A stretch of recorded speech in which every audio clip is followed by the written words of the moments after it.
ఉన్నటువంటి polling percentage మొత్తంగా ఒక 68% అక్కడ నమోదైనట్టుగా తెలుస్తోంది ఓవరాల్ గా ఏపీ వ్యాప్తంగా చూసుకున్నట్లయితే.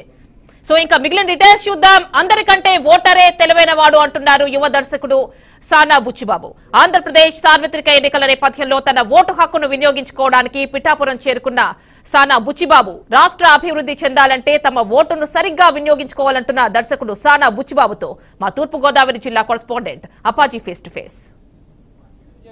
సార్వత్రిక ఎన్నికల్లో అందరి దృష్టి తెలుగు రాష్ట్రాల్లో ప్రజానికం దృష్టి అంతా కూడా పిఠాపురం నియోజకవర్గం పోయింది. ఈ నేపథ్యంలోనే పిఠాపురం నియోజకవర్గం నుంచి జనసేన పార్టీ అధినేత పవన్ కళ్యాణ్ పోటీ చేయడంతో ఇక్కడ విజయావకాశాలు ఎక్కువగా ఉన్నట్లుగా జనసేన పార్టీ అధినేత జనసేన వర్గాలు చెప్తుండగా మరోవైపు ఎట్టి పరిస్థితుల్లో కూడా జనసేన పార్టీ అధినేతను ఓడిస్తామని చెప్పేసి ప్రత్యర్థి వర్గాలు చెప్తున్నాయి. ఈ నేపథ్యంలో ఇక్కడ ఓటు హక్కును కూడా పెద్ద ఎత్తున ఓటర్లు కూడా వినియోగించుకున్నారు. మరోవైపు ఇక్కడ పెద్ద ఎత్తున ఇక్కడ ఇండస్ట్రియలిస్టులు కూడా కొంతమంది దర్శకుడైనటువంటి బుచ్చిబాబు గారు మన వద్ద ఉన్నారు. ఈసారి ఎన్నికలు ఎలా జరుగుతున్నాయి, ఓటుకి వినియోగించుకున్నారు కదా, ఏమనుకుంటున్నారు? అసలు అంటే క్లియర్గా తెలుస్తుందండి. అంటే యూత్ కానీ అంటే క్రౌడ్ ఫుల్ ఎక్కడికి అక్కడ అదే చెప్పేస్తుంది ఎవరు గెలుస్తారన్నది. అంటే ఈసారి ఎన్నికలు కానివ్వండి, గతంలో ఎన్నికలు కానివ్వండి, ఎలా ఉన్నాయి అంటారు ఇప్పుడు? అసలు అంటే అందరిలోని అవేర్నెస్ వచ్చిందండి సోషల్ మీడియా వల్ల. దేనివల్ల ఓట్ వేయడానికి వచ్చేవారు కాదు. నేను మార్నింగ్ ఫ్లైట్లో హైదరాబాద్ నుంచి వస్తుంటే నిన్న మార్నింగ్ వచ్చానండి. హైదరాబాద్ నుంచి ఆ ఫ్లైట్లోనే ఒక పిఠాపురం అన్న పర్సన్స్ యూఎస్ నుంచి వచ్చిన వాళ్ళు 4 పర్సన్స్ ఉన్నారు. అంటే ఓటుని అంత గట్టిగా వినియోగించుకుంటున్నారండి. అంటే ఎన్ని చేస్తుంటారు, ఆ ప్రభావం ఎందుకు వచ్చిందంటారు?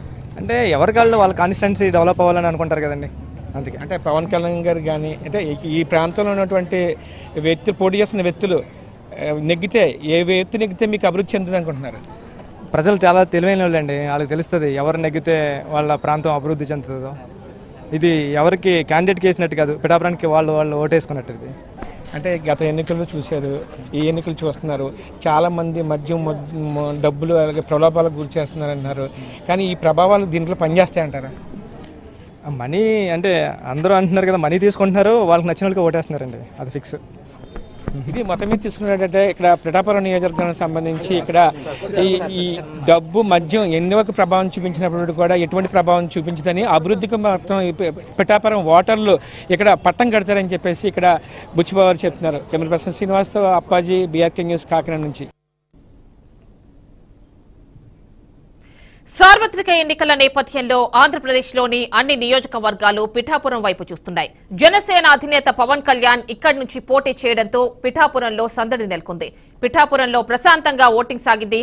పిఠాపురం నుంచి మా తూర్పు గోదావరి రిపోర్టర్ మరిన్ని డీటెయిల్స్ అందిస్తారు. చాలా ప్రాధాన్యత సంతరించుకుంది. గతంలో ఎన్నికల కన్నా ఈసారి ఎన్నికల మాత్రం భిన్నంగా ఉన్నట్లు చెప్పుకోవచ్చు. మనం ప్రస్తుతం పిఠాపురం నియోజకవర్గంలో ఉన్నాం. ఈ పిఠాపురం నియోజకవర్గంలో ఉన్నటువంటి తెలుగు రాష్ట్రాల ప్రజానికం అందరూ చూపు కూడా ఈ పిఠాపురం నియోజకవర్గం పైన కేంద్రీకృతమైన పరిస్థితులు అయితే ఉన్నాయి. ఎందుచేతంటే ఇక్కడ పిఠాపురం నియోజకవర్గం నుంచే ఇక్కడ జనసేన పార్టీ అధినేత పవన్ కళ్యాణ్ పోటీ చేయటం, అయితే మరోవైపు ఎట్టి పరిస్థితుల్లో కూడా పవన్ కళ్యాణ్ ఓడిస్తామని చెప్పి ప్రత్యర్థి పార్టీలు కూడా తమ ఎత్తులకు పై ఎత్తులు వేస్తూ కేంద్ర కమిటీ సభ్యులందరూ కూడా ఈ ప్రాంతం వద్ద కేంద్రీకృతమై ఇక్కడ పనిచేయడం కూడా జరుగుతుంది. నేపథ్యంలోనే ఇక్కడ ఉదయం నుంచి కూడా పెద్ద ఎత్తున పిఠాపురం ఓటర్లు మాత్రం పెద్ద ఎత్తున ఈ ప్రాంతాన్ని చేర్చుకుని తమ ఓటు హక్కును వినియోగించేందుకు బారులు తిరిగిన పరిస్థితి అయితే ఉంది. కానీ 11 తర్వాత నుంచి కూడా ఇక్కడ ఓటర్లు మందకొడిగానే ఇక్కడికి వస్తున్నట్లు కనిపిస్తున్న పరిస్థితి అయితే ఉంది.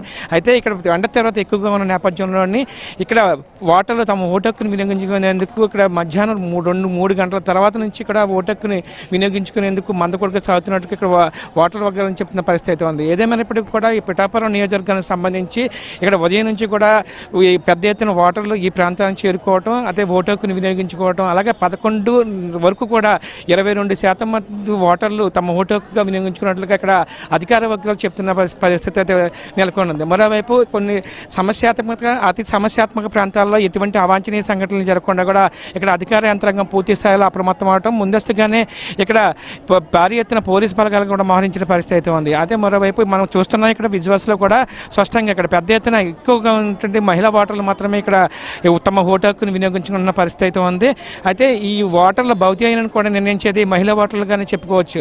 అయితే ఏదేమైనప్పుడు కూడా ఇక్కడ అధికార యంత్రాంగం కూడా పూర్తి స్థాయిలో అప్రమత్తం అవడం, ఇక్కడ కూడా ఏ విధమైన అవాంఛనీయ సంఘటనలు జరగకుండా కూడా ఇక్కడ అధికారులు అన్ని ఏర్పాట్లు కూడా చేయడం జరిగింది. మరోవైపు వృద్ధులకు కానీ ఇక్కడ వికలాంగులకు కానీ ఇక్కడ వీల్ చైర్లను ఏర్పాటు చేసి ఇక్కడ వీళ్ళని పోలింగ్ కేంద్రాలకు తరలించే ప్రయత్నం కూడా చేస్తున్నారు. మరోవైపు ఇక్కడ పిఠాపురం నియోజకవర్గానికి సంబంధించి ఇక్కడ ఈ జనసేన పార్టీ అధినేత ఇక్కడ పవన్ కళ్యాణ్ ఇక్కడ పోటీ చేస్తున్న నేపథ్యంలోనే ఇక్కడ ఎట్టి పరిస్థితుల్లో కూడా ఈసారి పవన్ కళ్యాణ్ విజయం సాధిస్తారని ఆ దిశగానే ఇక్కడ ఓటర్లు కూడా మొగ్గు చూపుతున్నారని చెప్పేసి కొన్ని వర్గాలు చెబుతున్నప్పటికీ కూడా చాలా తీవ్రమైన పోటీ అయితే ఈ ప్రాంతంలో నెలకొందని చెప్పుకోవచ్చు. మరోవైపు ఇక్కడ ఓటు హక్కును వినియోగించుకోవడానికి ఇతర ప్రాంతాల నుంచి కూడా పెద్ద ఎత్తున ఇక్కడ ఓటర్లు ఇక్కడ చేరుకుని ఇక్కడ తమ ఓటు హక్కుని ఇక్కడ వినియోగించుకున్నట్టు కూడా పరిస్థితులు అయితే నెలకొనడం ఇది.